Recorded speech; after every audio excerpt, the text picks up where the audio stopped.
As IAs são um produto. E esse produto tem assinatura e tem cartão de crédito envolvido, tem uma fatura, tem um boleto, tem um contrato milionário. Então ela vai querer te agradar sempre. Então estou fazendo uma coisa totalmente nova, eu não tenho experiência, eu estou seguindo aqui o direcionamento que a IA está me dando. Será que tem mais alguma coisa que eu posso ver antes de continuar para esse resultado ser melhor? Posso complementar? Posso me questionar? A gente tem que pensar. Qual que é a hora do nosso dia que a gente para e pensa?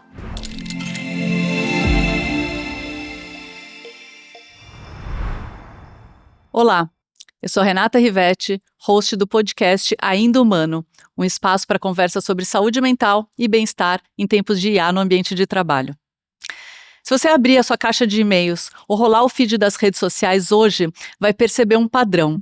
Os textos parecem impecáveis, as apresentações e posts são perfeitamente estruturados, mas tudo parece ter a mesma cara, o mesmo tom. Quando todo mundo passa a usar as mesmas ferramentas de inteligência artificial para criar, quem ainda consegue ser original? Nesse episódio, vamos abordar um dos sintomas mais silenciosos do uso da IA: o medo de perder a própria voz. Vamos debater a criatividade terceirizada, o retrabalho invisível e um conceito que o mercado começou a chamar de work slop, que é a inundação de conteúdos genéricos produzidos no automático.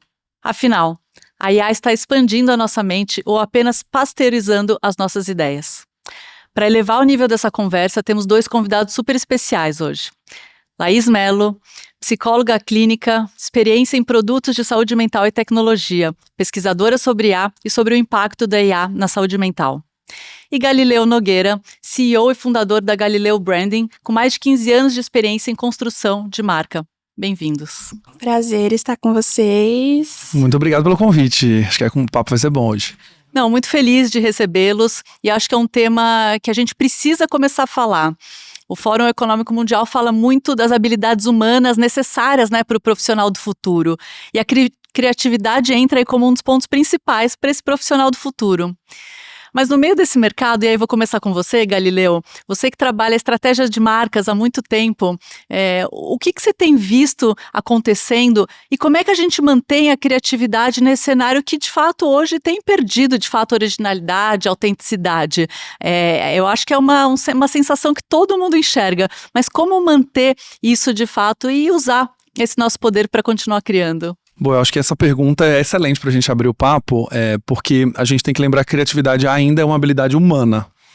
Por mais que a gente tenha uma inteligência artificial que ela simule, emule, ela leia todo um banco de dados, ela consiga de fato trazer ideias, insights e coisas novas, a criatividade é justamente uma habilidade que é nossa, E eu gosto de dizer muito nas palestras que eu dou que a criatividade para mim ela é o seu olhar de mundo, a forma como você enxerga o mundo e as referências que você consome. Mas de novo, são as suas referências, os filmes que você gosta, os livros que você gosta. Quando a gente terceiriza esse pensamento para uma máquina, ela vai sempre olhar para o que já foi feito, o que já foi produzido. E a grande graça da criatividade é quando você fala, putz, essa ideia ninguém nunca pensou, ou essa ideia até já pensaram, mas tem uma versão melhor dessa ideia, ou mais que resolve melhor um problema, ou que otimiza meu tempo de maneira criativa, ou seja, enxergando oportunidades ali, Então, a pessoa fazia de um determinado jeito, eu, na minha visão de mundo, enxerguei um outro jeito de fazer para resolver a mesma coisa. Isso é inovação. Nem sempre a gente precisa criar nada do zero para ser considerado uma inovação. Então, na criatividade, a gente está aprendendo a lidar com tudo isso ainda, E as promessas da IA são muito sedutoras, São promessas incríveis. Você vai poder pesquisar uma biblioteca muito vasta, você vai poder cruzar muitas fontes, você vai poder pedir sugestões, fazer brainstorms, essa coisa de discutir novas possibilidades. Isso é muito legal. Só que quando a gente está falando de um ambiente de construção de marca, por exemplo, um dos grandes conceitos que o branding traz é que uma das pontas para o consumidor escolher você e não seu concorrente é a maneira única que você se posiciona, ou a maneira diferente como você se posiciona. E aí você introduziu muito bem. Se no final das contas os resultados são todos genéricos e a gente jogar isso para IA, então significa que minha marca vai ser genérica. Se eu vou ser uma marca genérica, eu perco espaço para um concorrente. E aí eu entro numa discussão de preço e não mais de diferenciação. Então, se as duas marcas são meio que a mesma coisa, fazem meio que a mesma coisa, por que eu vou pagar mais caro para uma do que para outra? Então, o que eu tenho orientado os funcionários que trabalham comigo, os pensadores, como a gente chama lá, na Galileu Branding, é que a gente usa a IA como uma ferramenta. ou uma copilota. Então, a ideia é nossa, a criatividade ainda é nossa, os filmes que a gente assistiu ainda são nossos, os livros que a gente leu ainda são nossos. Mas como eu, sabendo de tudo que eu sei, eu posso pedir para que essa IA aprofunde um pouco mais um pensamento, cruze alguma coisa que eu traga de informação, né? E aí, quando a gente traz a informação, olha, assisti tal filme, li tal livro, e eu acho que daqui tem uma ideia legal, o que mais você sugere em cima disso? A ideia passa a ser minha, no final das contas. Mas o que a gente ainda está vendo e o mercado ainda está aprendendo me traga uma ideia para posicionar a marca. E aí, você não dá contexto nenhum, não dá nada, ela vai dar uma resposta. Essa resposta é satisfatória. E uma outra coisa também que eu sempre lembro todo mundo, as IAs são um produto, e esse produto tem assinatura, e tem cartão de crédito envolvido, tem uma fatura, tem um boleto, tem um contrato milionário. Então ela vai querer te agradar sempre, para que você continue renovando o pagamento dessa assinatura. E que se você tiver na versão gratuita, ela vai te dar um patrocinado logo logo, né, para encher o seu lugar ali de sugestões. Então, o que a gente olha mesmo é uma copilota. Coloque essa ferramenta do seu lado, exporte um pouco do seu pensamento para ela amplificar, cruze possibilidades com base no seu pensamento, e aí a gente tem uma criatividade minimamente preservada. Não é só sobre ter um bom design, né, no final, assim, você está falando de a gente ainda usar a nossa humanidade para, de fato, trazê-la a nosso favor. É porque a IA, e eu vi isso no Festival de Cannes no ano passado, e esse ano a gente viu muito também, a IA não consegue assistir uma campanha publicitária e chorar. Ela não consegue sorrir, ela não consegue se emocionar. Então, quando a gente vê uma marca, por exemplo, como o Boticário, que traz uma discussão de julgamento da sociedade sobre mães solo, como é que essa IA vai julgar que aquela campanha é boa? Ela não vai saber essa emoção. Só que quando a gente testa isso com mãe solo e ela assiste, ela chora, ela se emociona, ela se identifica. Então não tem como a gente ainda garantir 100% que aquilo que foi gerado e analisado pela IA, de fato, vai provocar uma sensação. O que a gente pode fazer é utilizar ela como uma ferramenta para, olha, a partir desse filme publicitário, dá para fazer mais coisa? A partir desse conceito que a gente está querendo trazer uma discussão sobre mães solos na sociedade, dá para fazer algum patrocínio, dá para me associar a alguma ONG, e ela vai te dar mais ajudas. Mas, de novo, ela amplifica uma ideia que veio antes. Então, se a IA não chora, ela não sente emoção, ela não faz nada, o frio na barriga ainda é o nosso lugar. Maravilhoso. E aí, já trazendo para o ser humano, Laís, como não cair, acho que até nessa pressão que existe agora de que tem que ser IA, tem que usar IA, e como então resgatar isso, essa nossa humanidade, essa criatividade, e não entrar nesse lugar de você tem que fazer com a IA e acabar perdendo algo que é o principal que a gente tem, que talvez seja esse lugar, né, da emoção, nossa autenticidade, né? Exatamente. É super interessante, gostei bastante do que você falou. Tem um estudo que é de 2024, nesse estudo eles estavam tentando investigar qual que era a interação da IA nessa produção da criatividade, num grupo de escritores amadores. Então eles dividiram esse grupo em duas partes, uma parte poderia usar a IA no início do processo para ter mais ideias ali na hora de construir, e o outro grupo ia no modo natural ali, tendo as próprias ideias e escrevendo. O resultado, quem usou a IA tinha ideias diversas individualmente falando ali, né? Pessoas que tinham até mais dificuldade, eles conseguiam ter uma diversidade maior de ideias. Os contos eram muito bem escritos, bem finalizados, individualmente aquela produção fazia muito sentido, mas na hora de olhar o coletivo, quem usou IA chegou numa coisa quase homogênea ali, todos em resultados muito parecidos. E quem não tinha utilizado, mesmo às vezes tendo mais dificuldade ali na escrita, ou ideias mais simples de um ponto de vista assim, do que é normal e o que é além da curva, mas na forma de contar essas histórias, eles tinham uma entrega muito mais criativa. Eu acho que isso remonta também a um autor que eu gosto bastante, que é o Charles Taylor. Ele escreveu sobre a ética da autenticidade.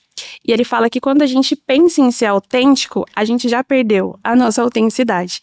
Porque a autenticidade é muito menos sobre essa coisa de você buscar algo original, ou que nunca existiu, e mais sobre ler o seu contexto, que eu acho que é uma habilidade que está bastante conectada com o nosso pensamento crítico, o nosso julgamento moral, a nossa capacidade de interagir com o mundo e não só classificar as coisas, que acho que é muito do princípio da própria IA, né? Uhum. Mas de conseguir fazer essas conexões, correlações, priorizações, dar pesos diferentes para diferentes coisas, que eu acho que é uma coisa que nós, como humanos, ainda conseguimos fazer muito bem ali.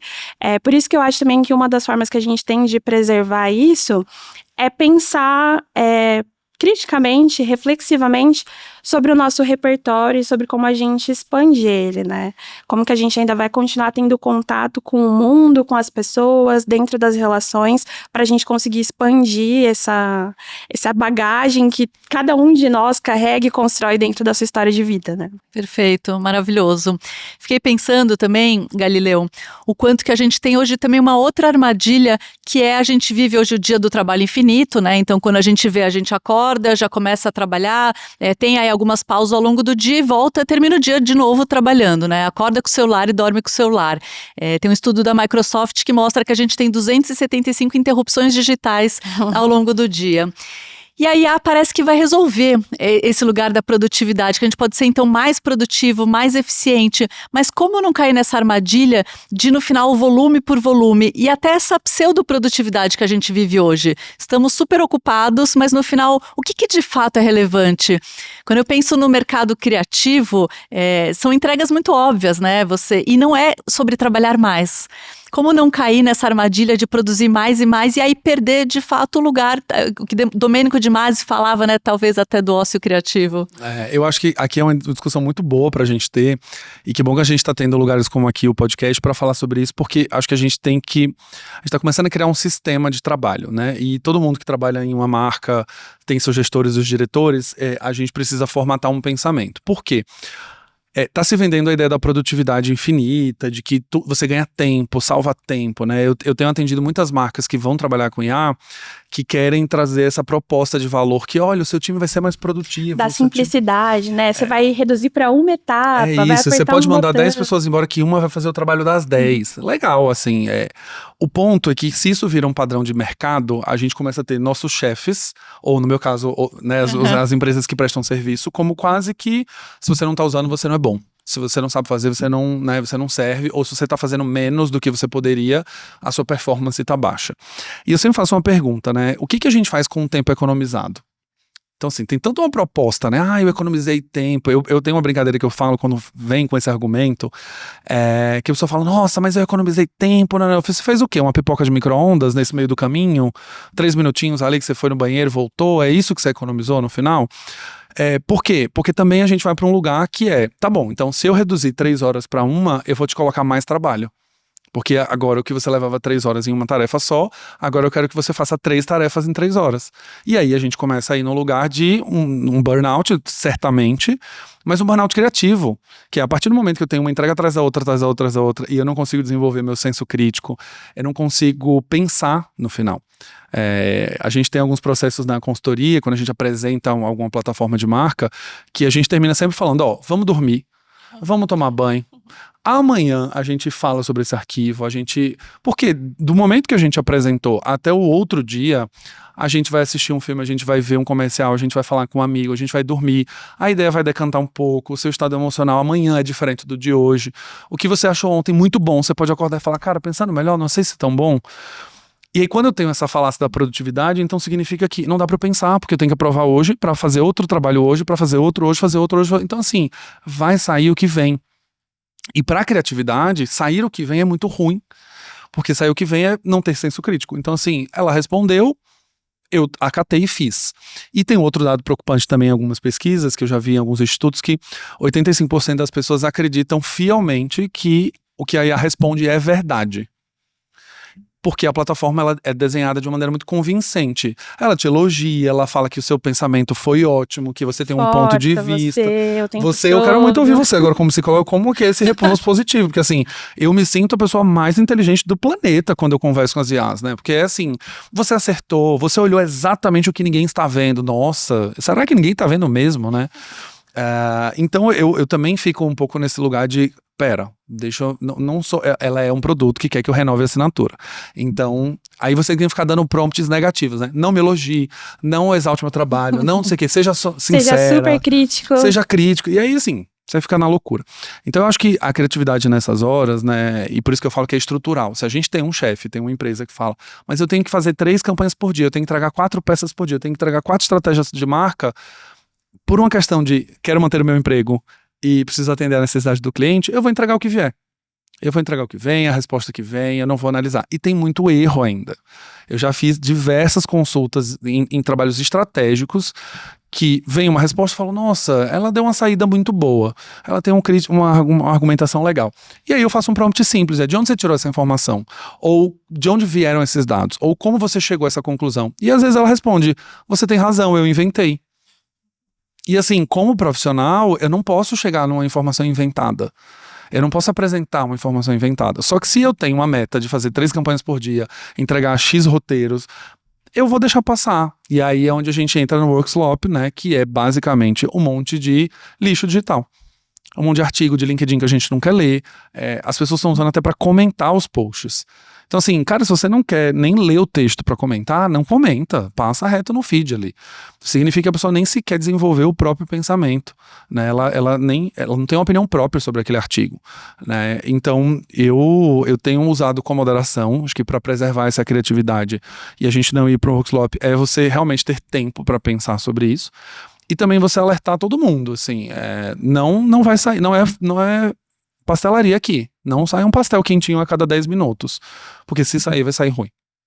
Nossa, o nosso modelo de trabalho de fato incentiva isso, né, Galileu? Eu fico pensando o quanto a gente não tem mais esse lugar de colocar limite, aí tem culpa da pausa, do descanso e acha que tem que produzir sem parar. Até o bem-estar virou também uma performance, né, nas redes sociais. Que preguiça.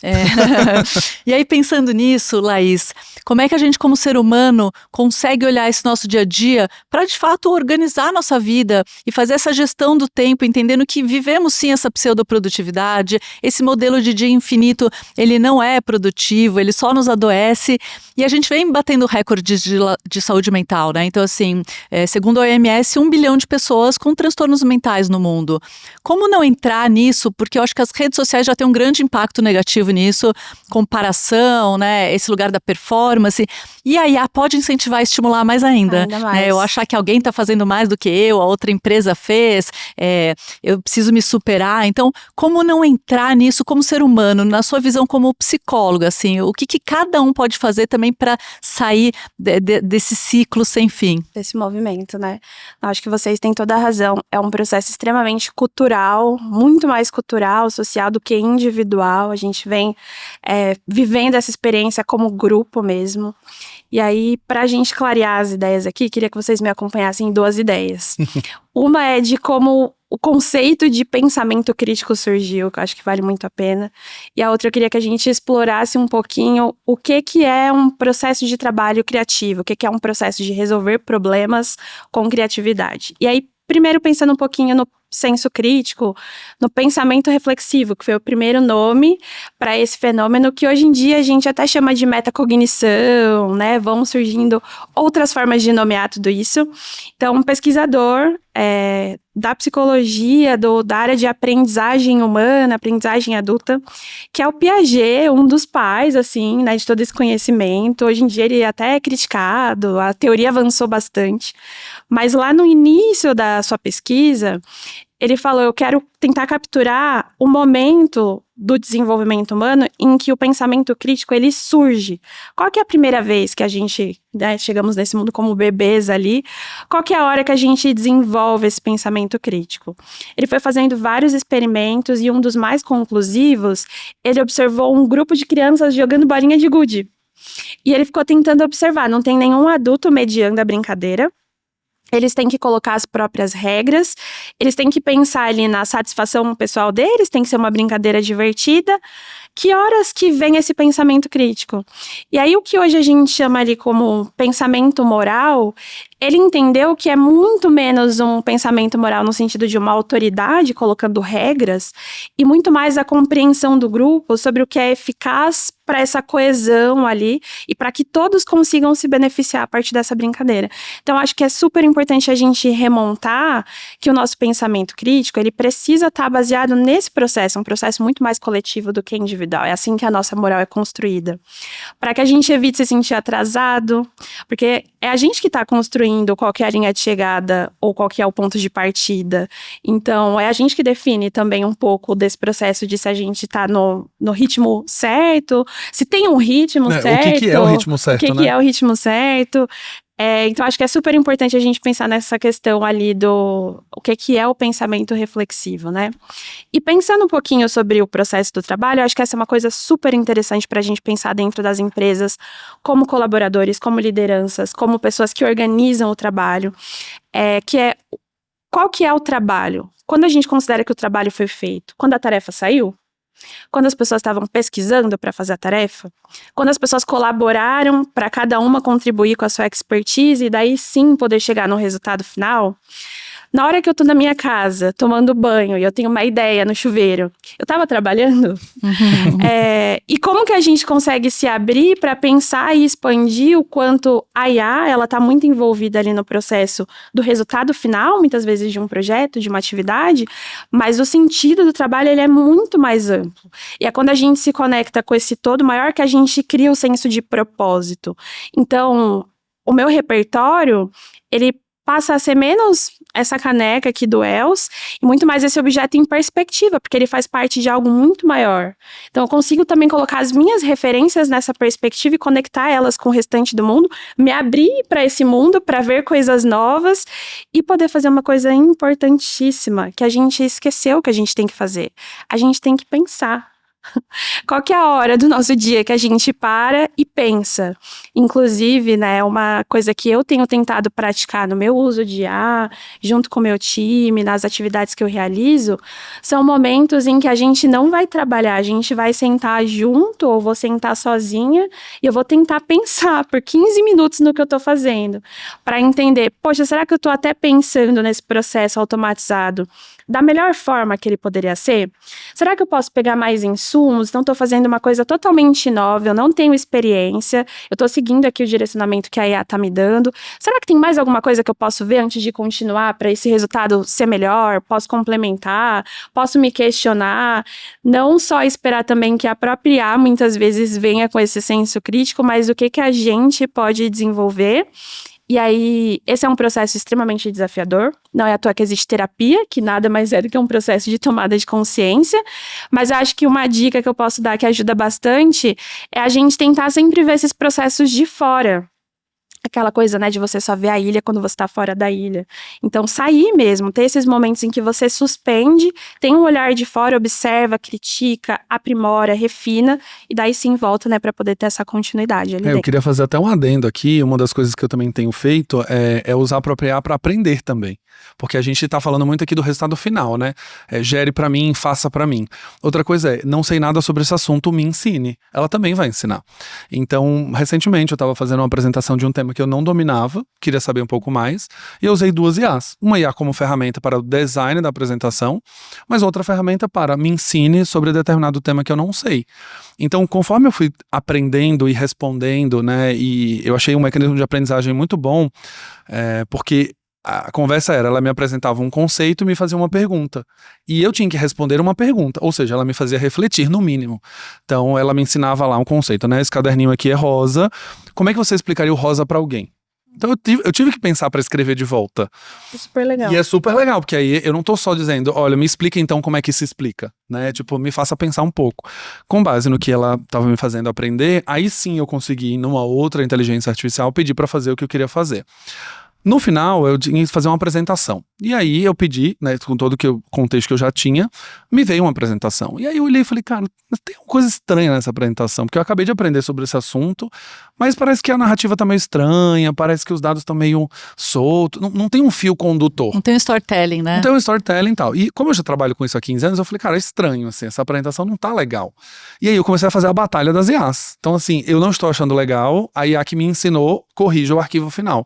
E aí ela veio corrigindo também, olha, isso aqui não tá legal, isso aqui não foi representado da melhor forma. Só que chega um determinado momento que elas brigam entre si também. Então, quando eu pegava o arquivo corrigido da primeira e jogava na segunda, ela corrigia de novo. E ficava na correção eterna. Então, entra-se a hora que com base no que eu aprendi, isso aqui faz sentido, isso aqui não faz. Então eu vou tirar este slide. Essa tomada de decisão também ali. Exato, vezes, né? E aí a coisa de ter um olhar de fora também é uma coisa que a gente não tem mais, é o tempo. Então às vezes eu também tenho esse lugar de, tá bom, terminei, vou sair, vou fazer outra coisa e volto para essa tarefa daqui a 1 hora. E aí sim, esse 1 hora me fez pensar, me fez refletir, me fez desenvolver mais o assunto.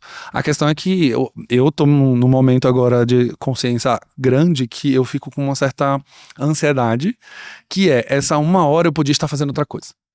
Então, e não pensando. E pensar parece que não é uma atividade, né? Tipo assim, não, pensar não, gente, vamos produzir.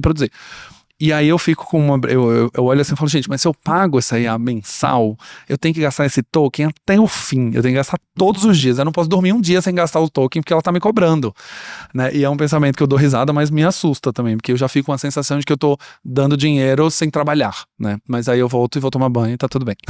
Eu queria só comentar uma coisinha, acho que você falou de uma coisa muito importante também agora, que é a questão do processo, né? Então, a gente não reduzir, às vezes, soluções e problemas super complexos a gente vai fazer um pedido muito específico que não dá conta da complexidade. Então, poder dividir e, principalmente dentro do processo criativo, ter esse suporte, essa ferramenta ali da IA em todas as etapas. Então, não tem como você matar uma etapa de pesquisa, por exemplo, onde você vai se aprofundar, expandir o horizonte, categorizar informações para daí ter as ideias e só ir para o momento da ideia. E você pode, né, ter as etapas e utilizar a IA na parte do processo ali da pesquisa e também na parte do resultado final, né? Nada impede. Mas sabe o que é mais curioso, assim, porque eu sou meio pessimista com tudo isso, tá? Perdão aqui, você que tá ouvindo em casa. Eu dou aula, né? Sou professor. Então, eu já vi muitos momentos dando aula em que eu fui contratado para ensinar um conceito aqui. Então, eu venho aqui e ensino para vocês o conceito do como é que se cria conteúdo que viraliza, sei lá. E eu passo aqui, pego nesse quadro e ensino um frame de trabalho. Ó, você tem que ter um título bom, o seu desenvolvimento tem que ter até 30 segundos e tal.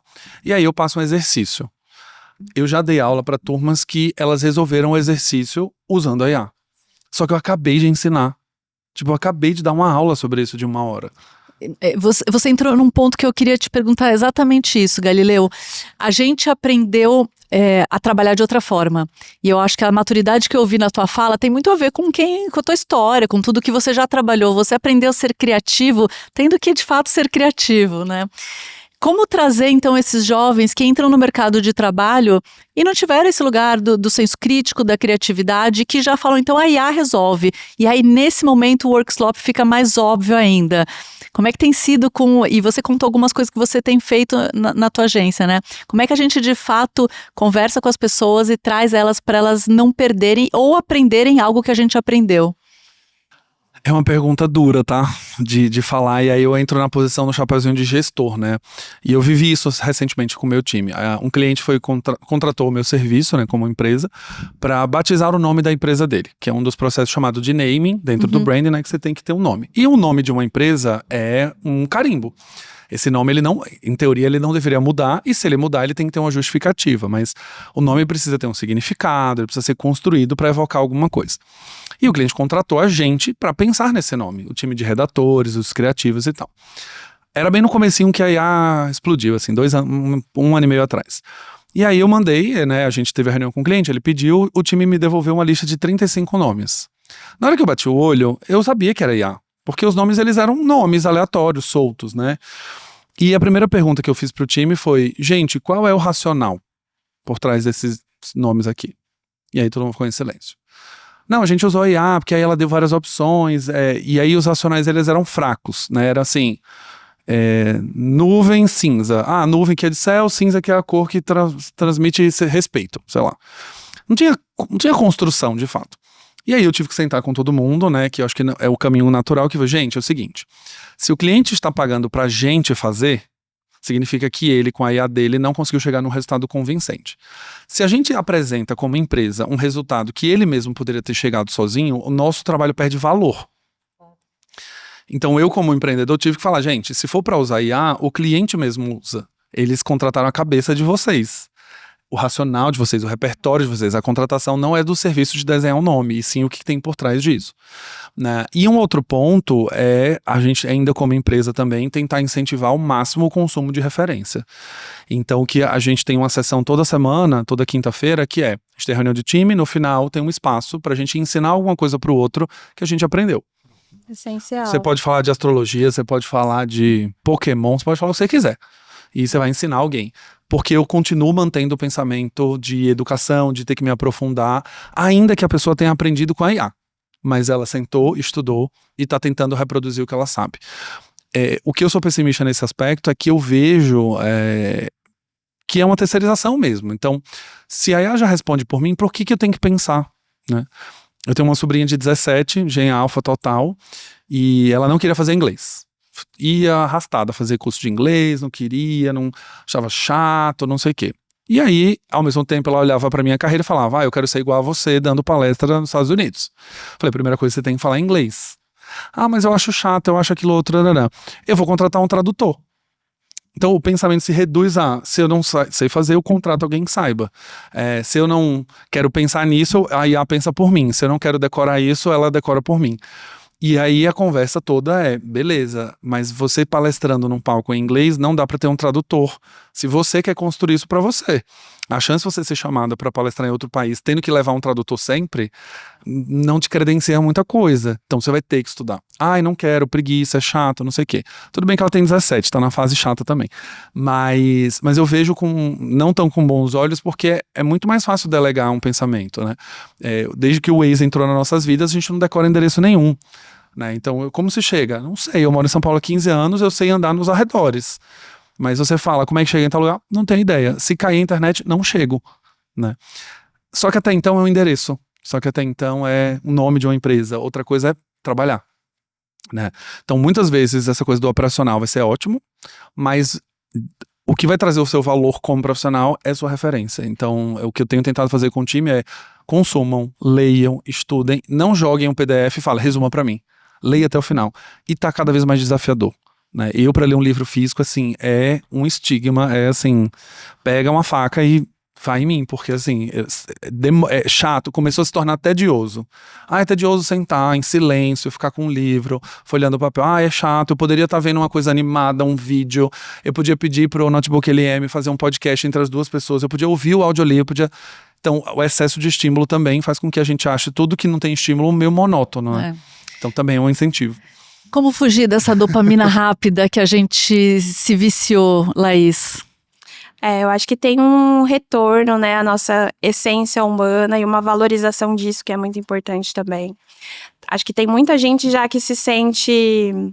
mas a IA faz isso muito melhor do que eu. E a gente retomar nosso senso de dignidade mesmo. Tem muito valor em a gente ser humano, simplesmente por quem a gente é.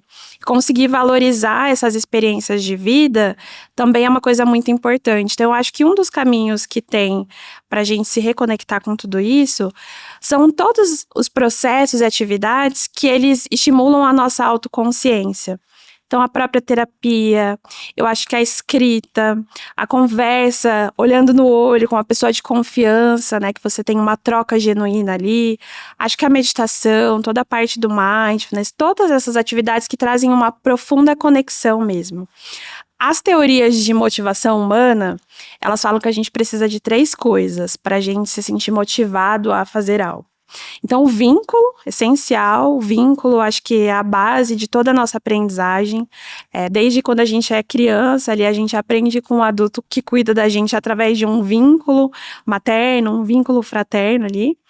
A competência, que é essa certeza que a gente tem antes de fazer algo, que a gente dá conta. Não, eu vou aqui preparar esse jantar porque eu consigo, já fiz isso muitas vezes, eu sei a receita, eu tenho os ingredientes, sou capaz de fazer.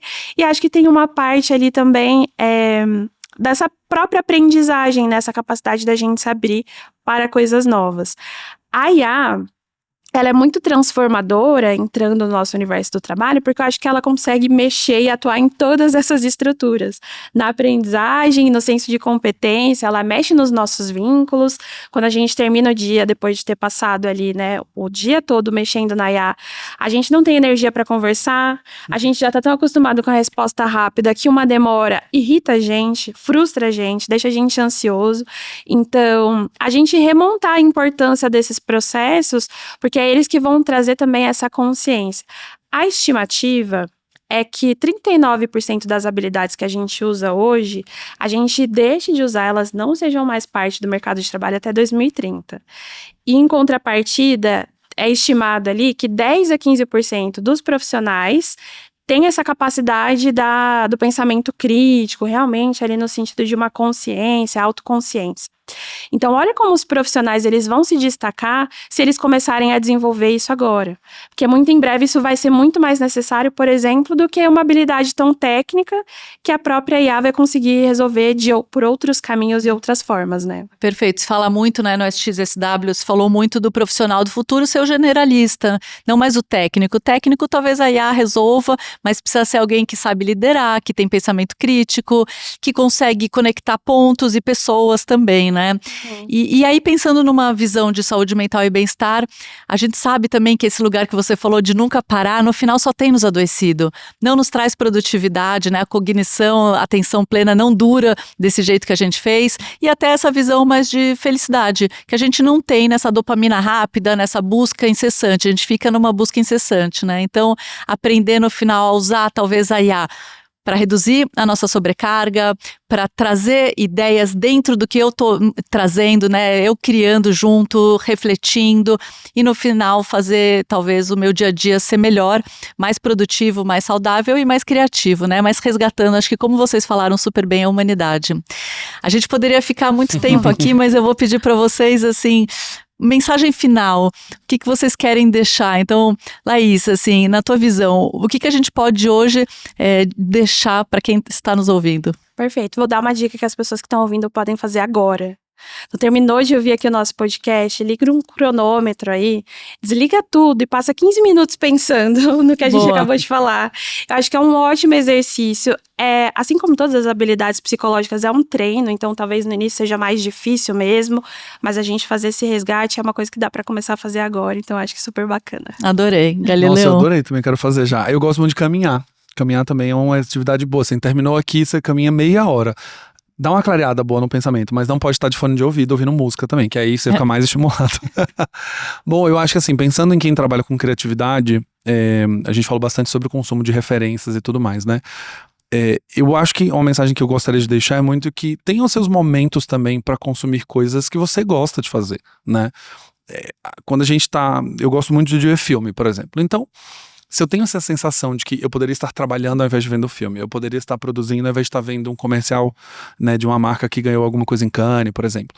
Então eu gosto muito de tenha seu momento na semana, porque durante a semana... O ócio mesmo, o lazer, segunda a né? sexta não tem muito o que fazer, a gente vai trabalhar, tem o 9 às 18, 9 às 22, aí quem empreende, né, vai ter esse trabalho, né? Mas o que eu tenho tentado ter é incluir o tempo nessa equação. Então tenha um tempo para fazer coisas que não sejam do trabalho.